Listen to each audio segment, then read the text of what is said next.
Welcome back to the Budget Gamer channel, where we bring you critical and in-depth reviews of just about every indie game we can get our hands on, and today we're going to be taking a look at Beastbreaker for the Nintendo Switch. And I've got to be honest, with this unique combination of genres, I had no idea what I was getting into. I saw the visuals and was immediately drawn in, but even with the video and the description on the eShop, everything about the game had me completely confused. And so of course, I wanted to try it out. Starting off with the game's story though, as you would expect from an RPG delivered in a more visual novel setting, there is a deep and twisty story to be told.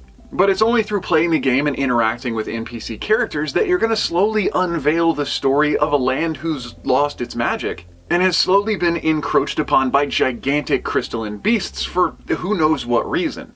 And it'll be up to you as the mousy main character to pick up the sword of your retired warrior grandmother and hopefully defend your own village and beyond. Past the story though, the game has so many mechanics, it was honestly hard to wrap my mind around for the first few hours of gameplay, and this is a fairly large game. Most of the gameplay is developed around an RPG-style quest system. So you will encounter quests, both storyline and external to the story, in order to push the story forward and to gain crafting materials for the all-popular RPG element of crafting weapons and armor with specific attributes. And of course, as you push the story forward, you'll gain access to new areas, giving you new crafting materials to make new, more powerful weapons and armor with unique skill attributes that you can combine and match at your leisure to suit your own playstyle.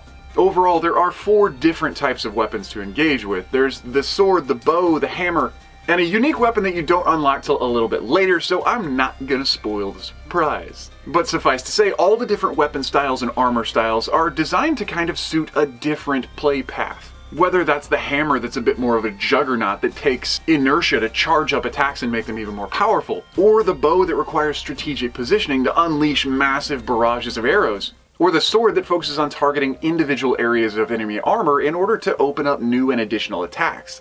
And of course, this is all available from your home station, where you can interact with NPCs or new companions that you may have encountered, as well as open up the map room to engage with quests. Engaging in combat, though, throws you into another unique blend of gaming genres. And though the turn-based attack strategy is very well linked to the old-school RPG, the combat itself is more like a pool simulator, where you may select attacks that grant you defense or even buff yourself or debuff the enemy. But the method of attack is carried out by ricocheting off of the enemy or off of walls of the screen in order to do as much damage as possible. But unlike other games that I've played where you're slowly pecking away at a boss's total HP bar, Beastbreaker doesn't work this way at all. You have to make direct contact with the main core in order to shatter the Crystalline Beast and actually end the fight. And if you take too long, it'll go on a rampage and exit the screen and you pretty much lose. Other than that, the small crystals around the main core can be destroyed with a certain number of hits, but they'll also regenerate a certain number randomly with every single turn. And so you have to be fast and you have to be accurate. And the further you get into the game, you'll really have to rely on strategies and debuffs to be able to penetrate shields, crack the cores, and drive off the beast.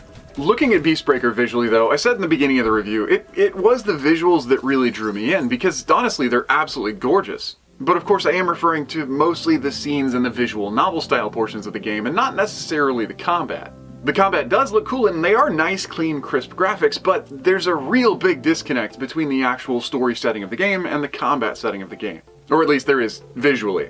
Audio-wise, I thought the sound portfolio was really well done, with different sounds for attack items, different boss roars and sounds for the preparations of Rampage, and the general audio soundtrack was pretty nice and really did give it that RPG or JRPG feel. But playing through Beastbreaker, there were some things that stood out to me, and I think there's some things that a player might want to know before diving in. And of course, as you might guess, that does deal with this very unique blend of genres. Beastbreaker is an RPG. It's a turn-based RPG, different attacks have different effects, you really have to plan your weapons and armor, and that's pretty awesome. But just because you might be an RPG or JRPG fan doesn't mean that you like to spend your times playing on a pool simulator. And so maybe the dynamics of combat might not fit the mechanics of combat for a pretty broad scope of players. Now it is fun to get into and you do adapt to it, and it is so cool and unique, it's hard not to get lost in the game. I mean, with my first sit down, I blinked and I had been in it for 4 hours. But still on the note of the RPG-ness of it, looking at the character customization through weapons and armor, I didn't really find a huge advantage to developing the different natures and characteristics of different types of weapons and armor sets. And honestly, for about 90% of my playthrough, I stayed with the same weapon set that I'd gotten really early in game, only upgrading my armor to get a little bit more HP out of it.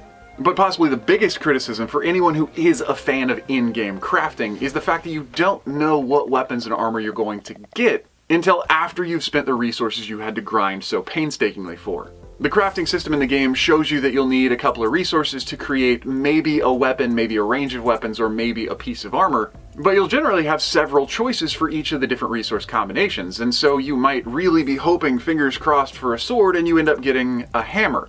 And until you've crafted, there's really no way to know. And honestly, that's one of the reasons that I end up just staying with my native weapon set. Other than that though, as I said before, the game's general progression is based around a quest system with quests from characters or from villages to go and drive off the beast. But there are several quest lines that require you to take a certain companion that has a certain impact on the battle, as well as certain weapon sets.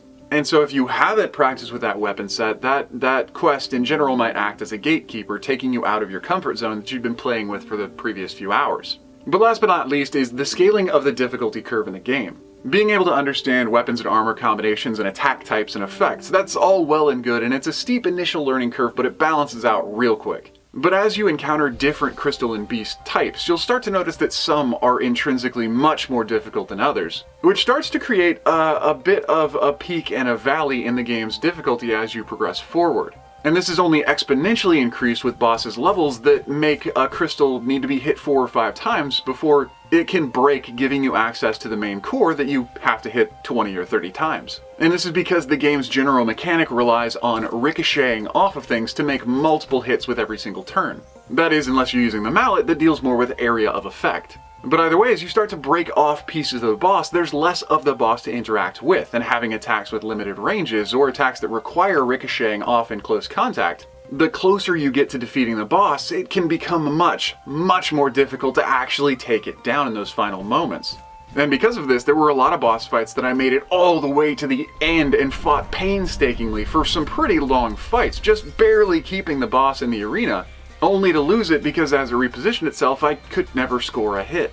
And that just goes to highlight the fact that no matter which boss you're engaging with at what level or stage of the game, there is a bit of randomness to it. And so while you may nurture the skills, you might also have to rely on a bit of luck. And as Beastbreaker is an incredible blend of just off-the-wall genres thrown together to a gaming experience the likes of which I have never seen, I don't even know how to recommend it. But if you are a fan of visual novels, and if you are a fan of lighter RPGs, then this might be a game you'd be interested in. If you're a fan of strategizing intense combat, because of that element of random luck, you might find yourself getting frustrated a little bit later in game. But otherwise, I can't really think of an audience that wouldn't want to give this a try, except for anyone who's engaged with the adventure aspect or real-time combat. Because obviously those don't occur. But anyway, that does about wrap up the review of Beastbreaker now on the Nintendo Switch. So if you enjoyed the review, or especially if you found it helpful, feel free to throw us a like or a comment, show your support, and don't forget to click that little bell icon when you subscribe to stay updated with the latest content. Because we are putting out 2 unique indie game reviews a week, and with thousands of indie games out there, chances are, whether it's an easy hard pass or an absolutely unforgettable gem, chances are you're gonna find out about it right here. But anyway, this has been the Budget Gamers. As always, thanks for watching.